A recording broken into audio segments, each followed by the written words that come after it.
Capítulo 29. Reuniões e sociedades espíritas.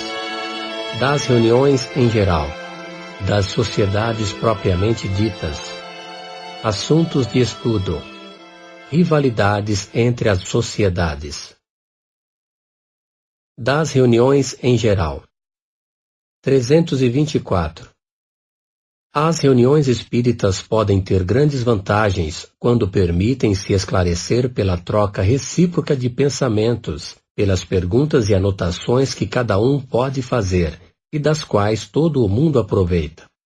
Mas para retirar delas todos os frutos desejáveis, requerem condições especiais que vamos examinar, porque se erraria em assimilá-las às sociedades comuns. De resto, sendo as reuniões todas coletivas, o que lhes concerne é a consequência natural das instruções precedentes. Devem ter as mesmas precauções e se preservarem dos mesmos escolhos que os indivíduos. Por isso, colocamos este capítulo por último. As reuniões espíritas têm caracteres muito diferentes segundo o objetivo a que se propõem e sua condição de ser. Por isso mesmo, deve diferir também. Segundo a sua natureza, elas podem ser frívolas, experimentais ou instrutivas. 325. As reuniões frívolas se compõem de pessoas que não veem senão o lado divertido das manifestações, que se divertem com os gracejos dos espíritos levianos, muito curiosos com essas espécies de assembleias, onde têm toda a liberdade para se exibirem e nas quais não faltam. É aí que se perguntam todas as espécies de banalidades, que se faz ler a boa sorte pelos espíritos, que se coloca sua perspicácia à prova para adivinhar a idade, o que se tem no bolso, desvendar os pequenos segredos e 1000 outras coisas dessa importância. Essas reuniões são sem consequência, mas como os espíritos levianos são, por vezes, muito inteligentes e têm, em geral, humor fácil e jovial, aí se produzem, frequentemente, coisas muito curiosas das quais o observador pode tirar o seu proveito. Aquele que não tivesse visto senão isso, e julgasse o mundo dos espíritos segundo essa amostra, se faria uma ideia tão falsa como aquele que julgasse toda a sociedade de uma grande cidade pela de certos quarteirões. O simples bom senso diz que os espíritos elevados não podem vir em tais reuniões, onde os espectadores não são mais sérios do que os atores. Se se quer ocupar com coisas fúteis, é preciso, francamente, chamar os espíritos levianos como se chamariam os palhaços para divertirem uma sociedade. Mas haveria profanação em, para elas, convidar nomes veneráveis, misturar o sagrado com o profano. 326. As reuniões experimentais têm mais especialmente por objeto a produção de manifestações físicas. Para muitas pessoas, é um espetáculo mais curioso do que instrutivo. Os incrédulos delas saem mais admirados do que convencidos quando não viram outra coisa, e todo o seu pensamento gira em torno da procura dos artifícios, porque, não se apercebendo de nada, supõe naturalmente subterfúgios. Ocorre de outro modo com aqueles que estudaram. Compreendem primeiro a possibilidade, e os fatos positivos determinam em seguida ou completam sua convicção. Se houver subterfúgios, eles mesmos descobrirão. Não obstante isso, essas espécies de experimentações têm uma utilidade que ninguém poderia desconhecer, porque foram elas que fizeram descobrir as leis que regem o mundo invisível e, para muita gente, sem contradita, são um poderoso motivo de convicção. Mas sustentamos que apenas elas não podem mais iniciar a ciência espírita do que a visão de um engenhoso mecanismo não pode fazer conhecer a mecânica se não se lhe conhece as leis. Contudo, se forem dirigidas com método e prudência, obter-se-ão resultados bem melhores. Voltaremos daqui a pouco a esse assunto. 327. As reuniões instrutivas têm um outro caráter e, como são aquelas onde se pode aurir o verdadeiro ensinamento, insistiremos antes sobre as condições que devem preencher. A primeira de todas é permanecerem sérias em toda a acepção da palavra. É preciso bem se persuadir de que os espíritos aos quais se quer dirigir são de uma natureza toda especial, que o sublime, não podendo se aliar ao trivial, nem ao bem como ao mal, se quer obter boas coisas, é preciso se dirigir aos bons espíritos. Mas não basta chamar os bons espíritos. É necessário, como condição expressa, estar nas condições propícias para que eles queiram vir.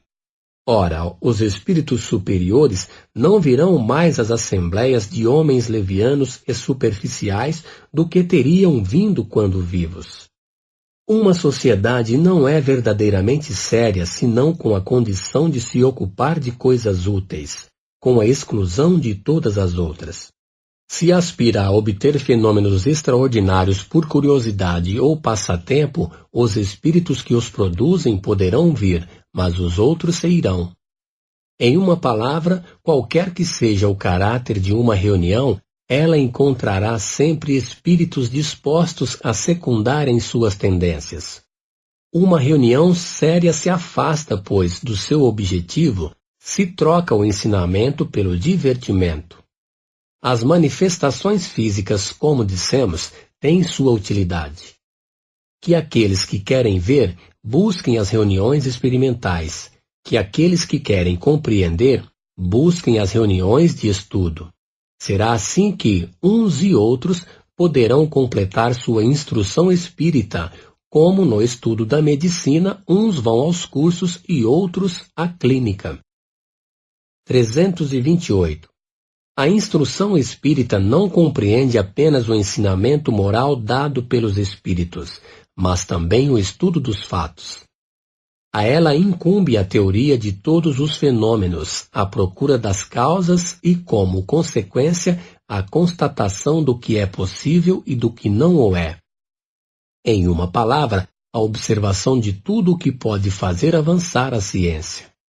Ora, seria enganar-se crendo que os fatos estejam limitados aos fenômenos extraordinários, que apenas os que ferem mais os sentidos sejam dignos de atenção.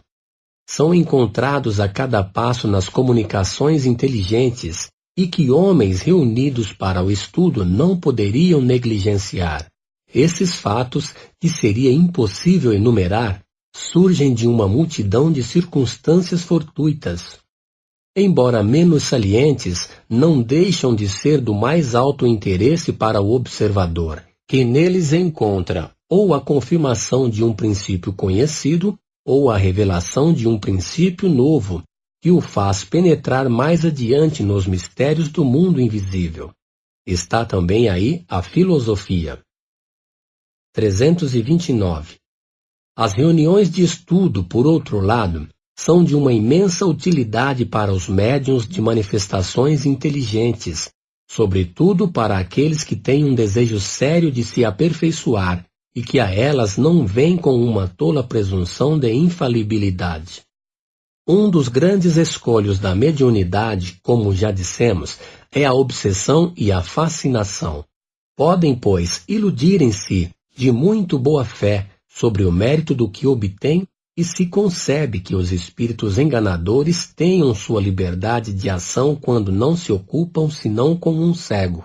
É por isso que afastam seu médium de todo controle, que, se for preciso, o fazem tomar aversão por quem poderia esclarecê-lo. Com a ajuda do isolamento e da fascinação, podem facilmente fazê-lo aceitar tudo o que querem. Não é demasiado repeti-lo, aí está não só o escolho, mas o perigo. Sim, nós o dissemos, um verdadeiro perigo. O único meio de dele escapar é o controle de pessoas desinteressadas e benevolentes que, julgando as comunicações com sangue frio e imparcialidade, podem lhe abrir os olhos e fazê-lo perceber o que não pode ver por si mesmo. Ora, todo médium que teme esse julgamento já está no caminho da obsessão. O que crê que a luz não é feita senão para ele, está completamente subjugado. Se toma a mal as observações, se as repele, se com elas se irrita, não se poderá ter dúvidas sobre a má natureza do espírito que o assiste. Nós o dissemos. Um médium pode não ter conhecimentos necessários para compreender os erros. Pode se deixar enganar por belas palavras e uma linguagem pretensiosa, ser seduzido por sofismas, e isso com a melhor boa-fé do mundo. Por essa razão, na falta de suas próprias luzes, deve modestamente recorrer às dos outros, segundo estes dois adágios de que 4 olhos veem melhor do que 2, e que não se é jamais bom juiz em causa própria. É desse ponto de vista que as reuniões são para o médium de uma grande utilidade. Se é bastante sensato para escutar os avisos, porque aí se encontrarão pessoas mais clarividentes do que ele, que perceberão as nuances, frequentemente muito delicadas, pelas quais o espírito traz sua inferioridade. Todo médium que deseja sinceramente não ser joguete da mentira, deve, pois, procurar trabalhar em reuniões sérias e para elas levar o que obtém em particular. Aceitar com reconhecimento, solicitar mesmo o exame crítico das comunicações que recebe. Se é alvo de espíritos enganadores, é o meio mais seguro de se desembaraçar deles, provando-lhes que não podem fraudá-lo. O médium, aliás, que se irrita com a crítica, está tanto mais mal fundado quanto seu amor próprio não está comprometido, uma vez que o que diz não é dele, e que não é nisso mais responsável do que o leitor dos versos de um mau poeta. Insistimos sobre esse ponto porque se aí está um escolho para os médiuns, ou é também para as reuniões nas quais importa não conceder levianamente confiança a todos os intérpretes dos espíritos. O concurso de todo médium obsidiado ou fascinado lhe seria mais nocivo do que útil. Devem, pois, não aceitá-lo. Pensamos ter entrado no desenvolvimento suficiente para que lhe seja impossível iludir-se sobre os caracteres da obsessão se o médium não pode reconhecê-la por si mesmo. Um dos mais salientes é, sem contradita, a pretensão de ter unicamente a razão contra todo o mundo. Os médiuns obsidiados que não querem com isso convir assemelham-se a esses doentes que se iludem sobre a sua saúde e se perdem por falta de se submeterem a um regime salutar. 330. O que uma reunião séria deve se propor é afastar os espíritos mentirosos. Estaria em erro se acreditasse ao abrigo pelo seu objetivo e pela qualidade dos seus médiuns. A isso não chegará senão quando estiver ela mesma nas condições favoráveis. Para se compreender bem o que se passa nessas circunstâncias, pedimos dignar-se refletir-se ao que dissemos mais atrás, no número 231, sobre a influência do meio. É preciso imaginar cada indivíduo como cercado de um certo número de companheiros invisíveis que se identificam com seu caráter, seus gostos e suas tendências. Pois toda pessoa que entra em uma reunião conduz consigo espíritos que lhe são simpáticos. Segundo seu número e sua natureza, esses acólitos podem exercer sobre a assembleia e sobre as comunicações uma influência boa ou má. Uma reunião perfeita seria aquela na qual todos os membros, animados por um igual amor ao bem, não conduzissem com eles senão bons espíritos. Na ausência da perfeição, a melhor será aquela onde o bem se impusesse sobre o mal. Isso é muito lógico para que seja necessário insistir. 331. Uma reunião é um ser coletivo, cujas qualidades e propriedades são as resultantes de todas as dos seus membros e formam como um feixe. Ora, esse feixe terá tanto mais força quanto for mais homogêneo. Se compreende bem o que foi dito, número 282, pergunta 5, sobre a maneira pela qual os espíritos são advertidos de nosso chamado, compreender-se-á facilmente a força da associação do pensamento dos assistentes. Se o espírito de alguma sorte é atingido pelo pensamento como o somos pela voz, 20 pessoas, unindo-se em uma mesma intenção, terão necessariamente mais força do que uma sozinha.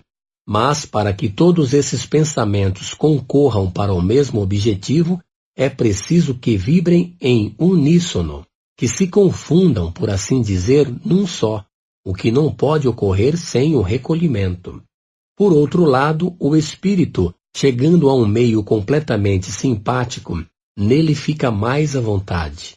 Não encontrando aí senão amigos, vem com mais boa vontade e mais disposto a responder. Quem tenha seguido com alguma atenção as manifestações espíritas inteligentes, pôde ter se convencido dessa verdade. Se os pensamentos são divergentes, disso resulta um choque de ideias desagradáveis para o espírito e, por consequência, nocivo à manifestação.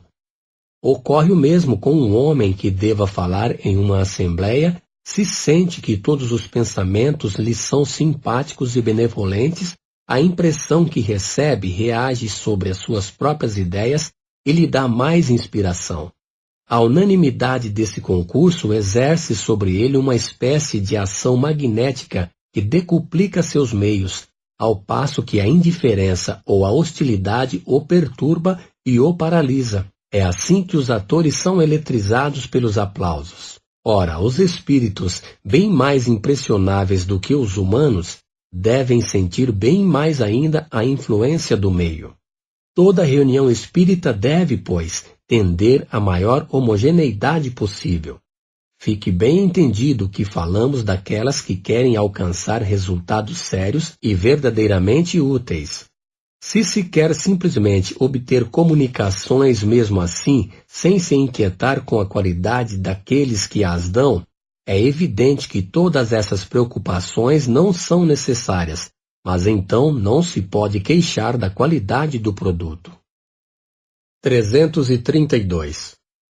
O recolhimento e a comunhão de pensamentos, sendo as condições essenciais de toda reunião séria, compreende-se que o maior número de assistentes deve ser uma das causas, as mais contrárias à homogeneidade. Não há, certamente, nenhum limite absoluto a esse número, e se concebe que 100 pessoas, suficientemente recolhidas e atentas, estarão em condições melhores do que 10 que estivessem distraídas e barulhentas. Mas é evidente também que, quanto maior é o número, mais essas condições são difíceis de serem preenchidas. Aliás, é um fato provado pela experiência que os pequenos círculos íntimos são sempre mais favoráveis às belas comunicações, e isso pelos motivos que desenvolvemos. 333. Há ainda um outro ponto que não é menos necessário: a regularidade das reuniões. Em todas, há sempre espíritos que se poderia chamar de habituais, e não entendemos por isso esses espíritos que se acham por toda parte e se misturam com tudo. Aqueles são ou espíritos protetores ou aqueles que são interrogados mais frequentemente. Não é preciso crer que esses espíritos não tenham outra coisa a fazer do que nos escutarem. Eles têm suas ocupações e podem, aliás, se encontrarem em condições desfavoráveis para serem evocados. Quando as reuniões ocorrem a dias e horas fixas, se preparam de acordo, e é raro que faltem. Há mesmos que levam a pontualidade ao excesso. Melindram-se com 1/4 de hora de atraso, e se eles mesmos marcam o momento de uma entrevista, será inútil chamá-los alguns minutos mais cedo. Acrescentemos, no entanto, que se bem que os espíritos prefiram a regularidade, os que são verdadeiramente superiores não são meticulosos a esse ponto. A exigência de uma pontualidade rigorosa é um sinal de inferioridade, como tudo que é pueril. Fora das horas consagradas, eles podem, sem dúvida, virem e vêm, até com boa vontade, se o objetivo é útil. Mas nada é mais nocivo às boas comunicações do que chamá-los a torto e a direito, quando a fantasia nos toma e, sobretudo, sem motivo sério. Como não estão obrigados a se submeter aos nossos caprichos, poderiam não se incomodar, e é então, sobretudo, que os outros podem tomar seu lugar e seu nome. Das sociedades propriamente ditas. 334. Tudo o que dissemos sobre as reuniões em geral se aplica naturalmente às sociedades regularmente constituídas. Estas, entretanto, têm que lutar contra algumas dificuldades especiais que nascem do próprio laço que une os membros. Tendo sido várias vezes perguntados sobre a sua organização, as informações nós as resumiremos aqui em algumas palavras. O Espiritismo, que apenas acaba de nascer, é ainda muito diversamente apreciado, muito pouco compreendido em sua essência por um grande número de adeptos, para oferecer um laço poderoso entre os membros do que se poderia chamar uma associação. Esse laço não pode existir senão entre aqueles que lhe veem o objetivo moral, o compreendem e o aplicam a si mesmos. Entre os que nele não veem senão fatos mais ou menos curiosos, não poderia haver um laço sério. Colocando os fatos acima dos princípios, uma simples divergência na maneira de apreciá-los pode dividi-los. Não ocorre o mesmo com os primeiros, porque sobre a questão moral não podem existir duas maneiras de ver. Também há que se notar que, por toda a parte onde se encontrem, uma confiança recíproca os atraem uns aos outros. A benevolência mútua que reina entre eles afasta o embaraço e o constrangimento que nascem da suscetibilidade, do orgulho que se melindra com a menor contradição, do egoísmo que refere tudo a si.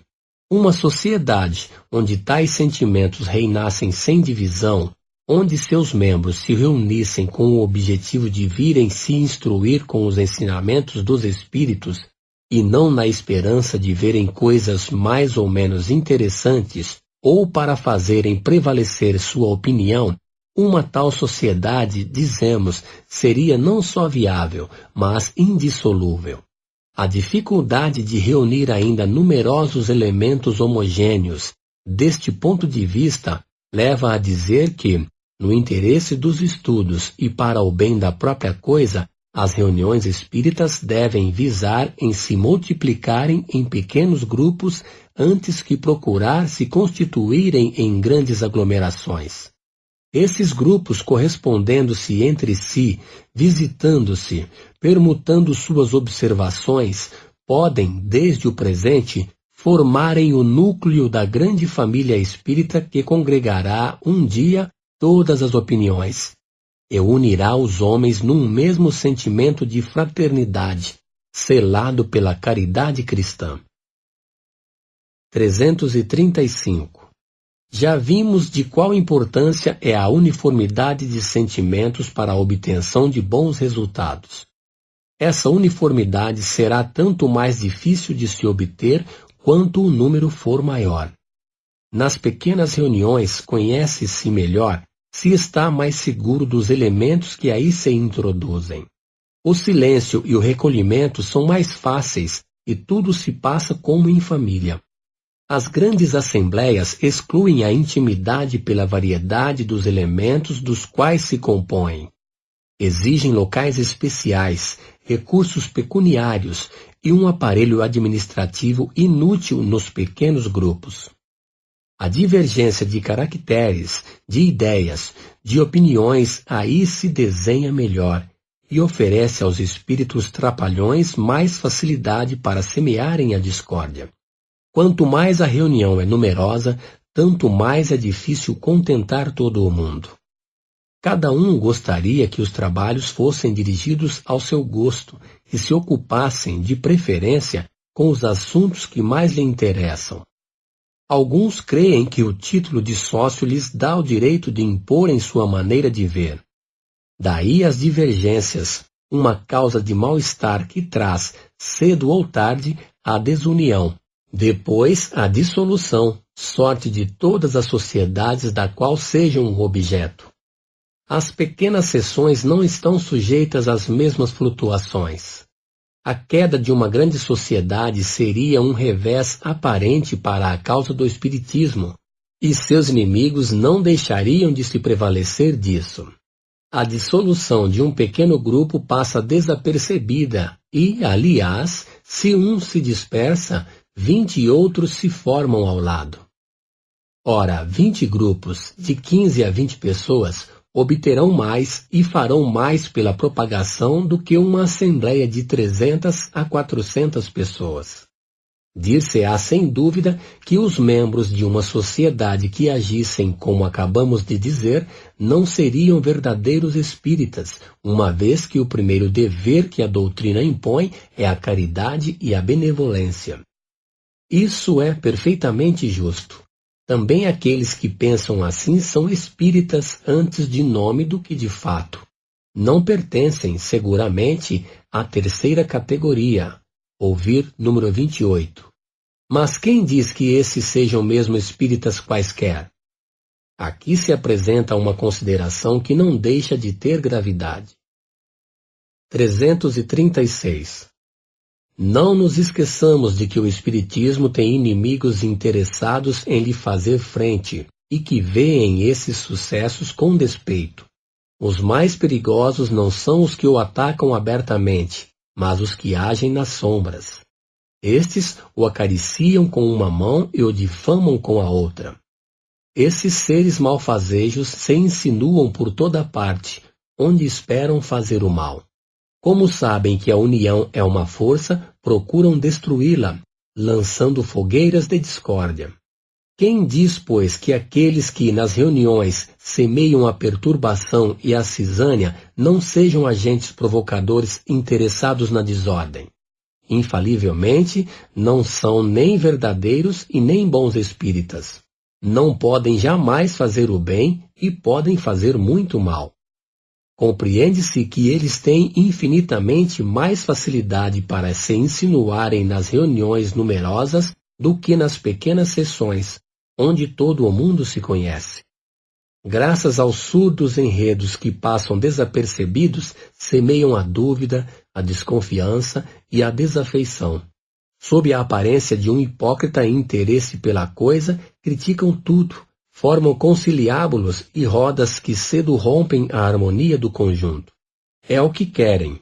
Frente a essa gente, apelar aos sentimentos de caridade e de fraternidade é falar a surdos voluntários, porque seu objetivo é precisamente destruir esses sentimentos, que são o maior obstáculo às suas intrigas.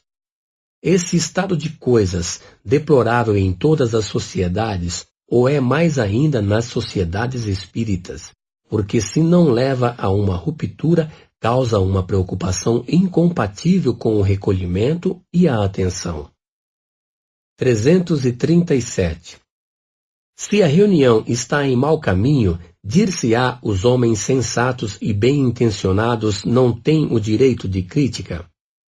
Devem deixar o mal passar sem dizer nada, aprová-lo pelo seu silêncio? Sem nenhuma dúvida, é seu direito. É, ademais, um dever. Mas se sua intenção é realmente boa, emitem seus conselhos com conveniência e benevolência, abertamente e não ocultamente.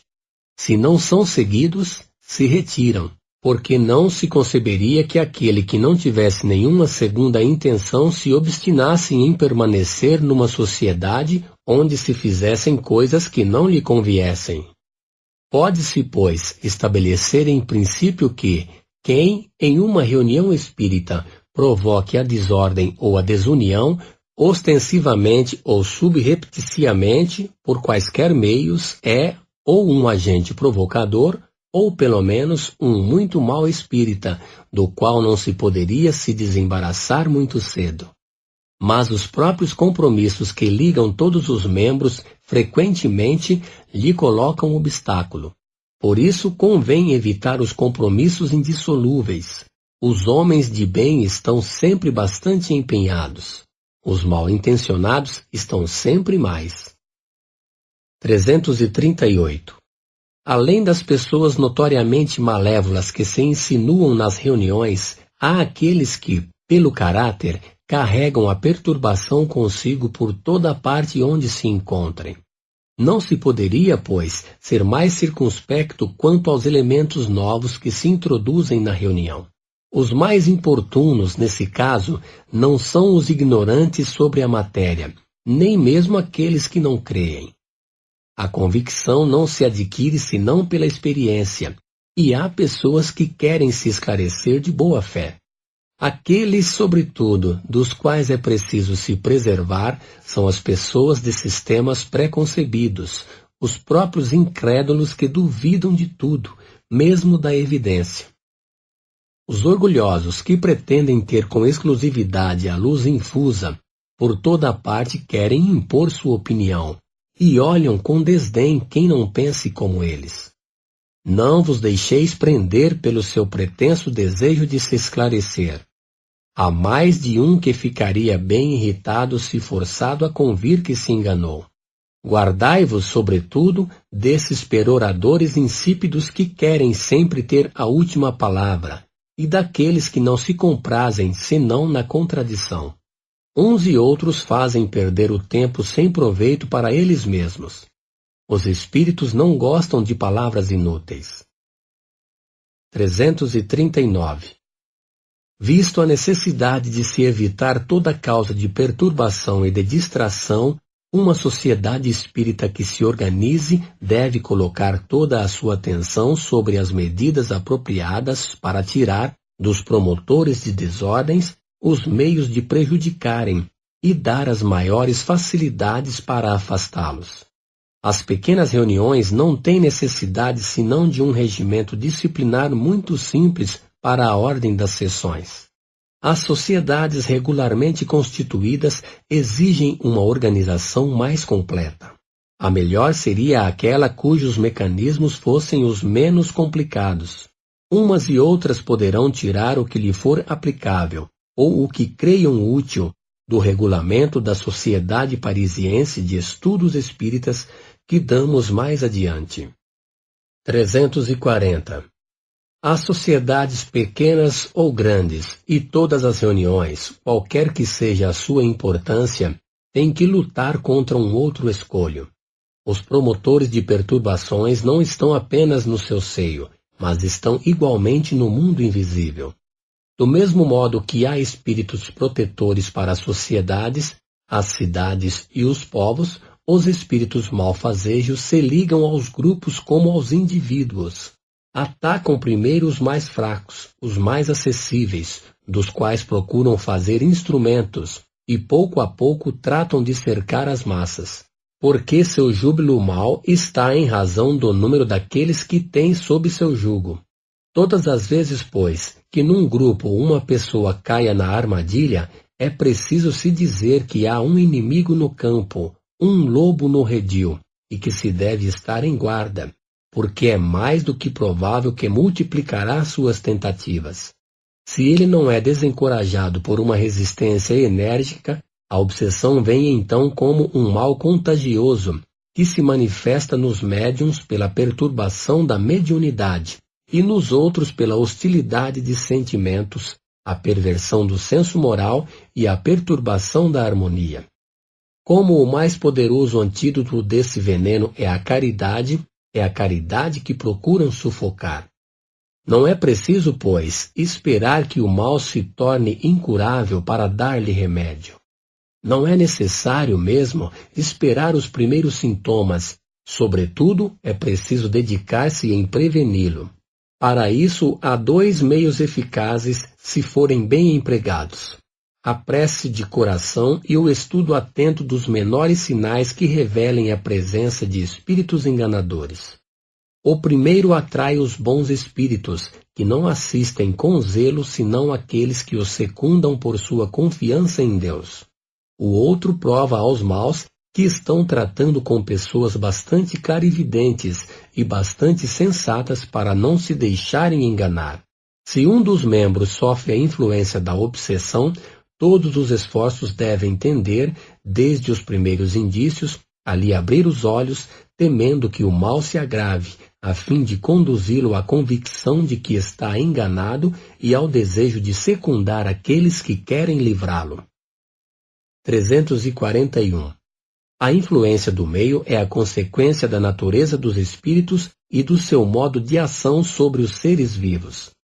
Dessa influência, cada um pode deduzir por si mesmo as condições, as mais favoráveis, para uma sociedade que aspire a granjear a simpatia dos bons espíritos e a não obter senão boas comunicações, afastando os maus.